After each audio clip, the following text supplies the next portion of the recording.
Hello mga kaibigan, magandang araw po sa ating lahat. Ngayon po gagawa po ako ng napakasimpleng merienda at napakadaling gawin ay ang palitaw dila-dila. Kaya samahan niyo po ako. Ito po, kailanganin lang po natin ng glutinous rice flour o tubig at saka ito po yung nyog pang toppings natin, asukal at saka sesame seed. Ito po, kailanganin ko lang po ng 2 cups na glutinous rice flour. Pang merienda lang, kaya konti lang gagawin ko.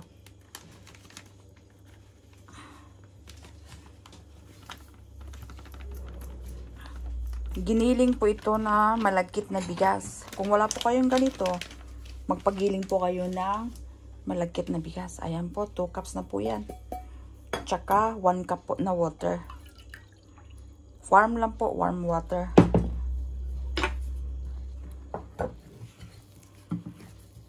Ayan, medyo nabasa po. Dagdagan po natin ng malagkit.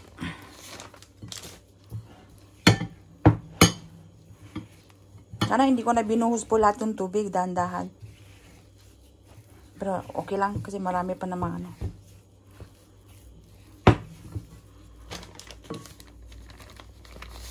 Basa pa. Ito na po siya.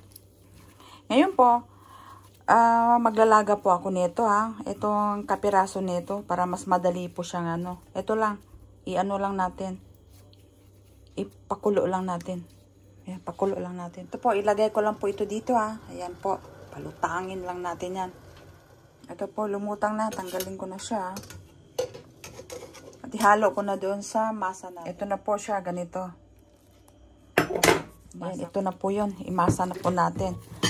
Ang purpose po nito para po maging malambot po yung dough natin. Para malambot po siya. At masarap. Ito lang po ang sikreto niya.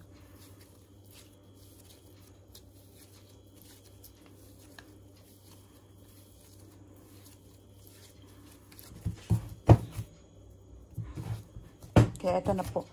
Be, tingnan nyo. Ang ano na po niya. Ganito pong itsura niya, oh. Ayan na po siya. Ayan po. Ayan. Magbilog-bilog na po tayo. Wala pong sukat-sukat ito, ha. Basta, tsan-tsan na lang po. Ganito siya, oh. Tapos, ganyan natin. Ganyan lang. Ayan. Pag malaki, bawas-bawasan. Basta kayo na po ang bahala. Ayan siya. Isa pa.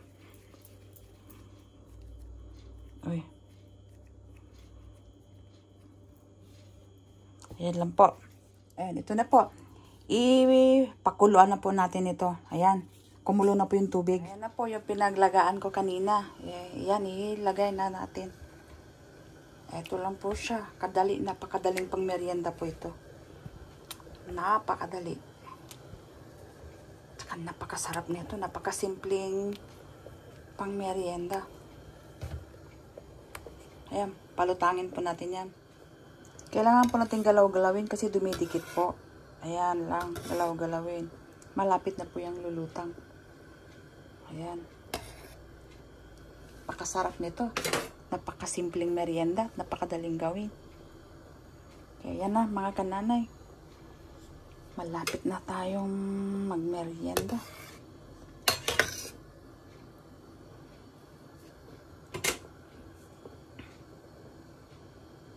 Ayan po, nagumpisa ng lumutang. Ayan. Napakasarap nito. Ito ang paborit ko. Kasi napakadaling gawin po nito. Basta may malagkit na giniling ka lang. Pwede nang gumawa ng ganito. Eh, lumutang na. Ayan, lumutang na siya lahat. Hintay po natin ng 1 minute para siguradong luto. Tanggalin ko na siya. Luto na po ito. Lagay ko po siya dito. Ayan po. Pwede rin po itong ilubog sa malamig po na tubig. Pwede rin po. Ako hindi na, ganyan na. Kasi Isawsaw ko naman yan sa asukar at saka sa nyog. Ayan. Yan siya. Ano po, palamigin ko lang po. Ayan, luto na siya.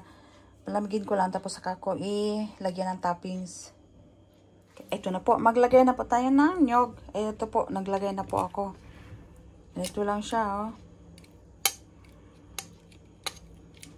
Ayan. Tapos dito. Ayan. Ayan siya. Isa pa.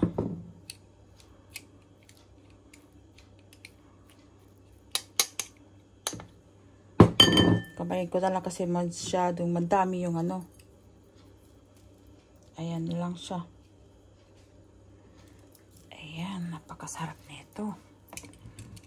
Isa pa.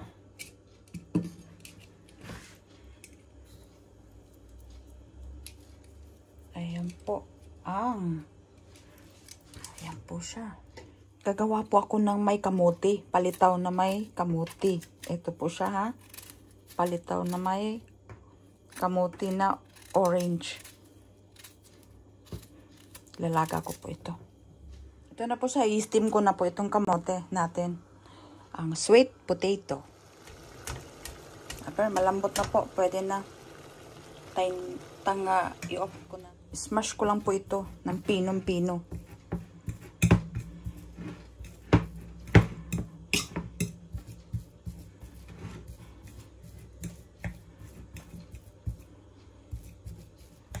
Ito po, maghalo na po ako. 2 cups na glutinous rice flour po.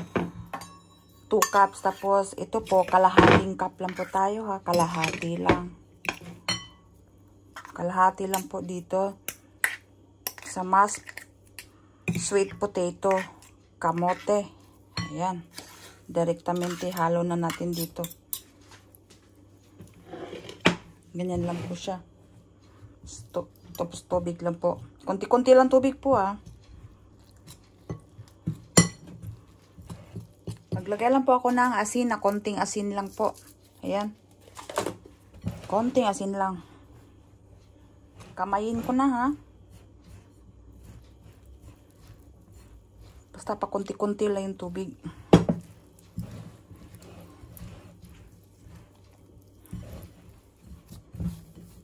Ito na po siya. Yung dough natin na palitaw na may kamote. Ayan po. Ito pong masarap. Gusto ko po ang lasa nito. Ayan. Pwede na po ito. Same procedure lang po dun sa puti. Ayan. Ganito lang po. Same procedure lang. Napakadali. Ayan lang. Para maging form siya na dila. O, diba? Bilog lang natin. Napakadali nito. Tapos, ayan. Hilain ng konti. O, diba? Form ng dila. Dali-dali lang po. Ito na po. Natapos na rin. Ilagay ko na rin siya sa kumukulong tubig po. Yung tubig din na pinagamitan ko kanina. Ayan. Ilubog lang natin siya. Alutangin. Ayan lang po. Ito ang masarap kasi may kamote. Lumutang na siya. Hintayin na po natin ng 1 minute bago natin ahonin. Para sure na lutong-luto po ito. Ayan. 1 minute lang. Kasarap. Tanggalin ko na po. Ayan. Lagyan natin ulit sa strainer. Ayan siya.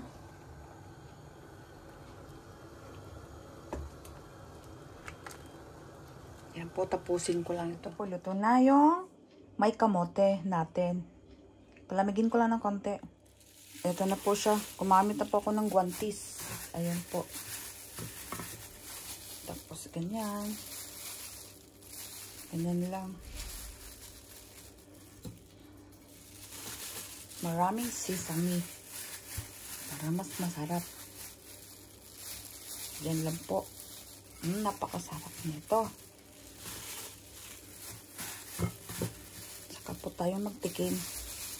Sure po ako na wala pa pong asukal ito, ha. Wala pa pong sugar ito. Ayan na po siya. Ngayon po, titikman ko na po ito, ha. Tikman ko po itong may kamote, tsaka itong Ayan, itong dalawa. Kaya, ber, kamayin ko na. Itong plain muna. Ayan po, ang lambot po. Ito ang ano, kailan kulang po ng asukal. Maglagay pa po ng asukal. Ito pa pala asukal, oh. Kulang ng asukal. Ang lambot po niya, ano? Ang sarap. Napakasarap po talaga. Napakadaling gawin ni merienda. Ito po tayo sa may kamote. Diba?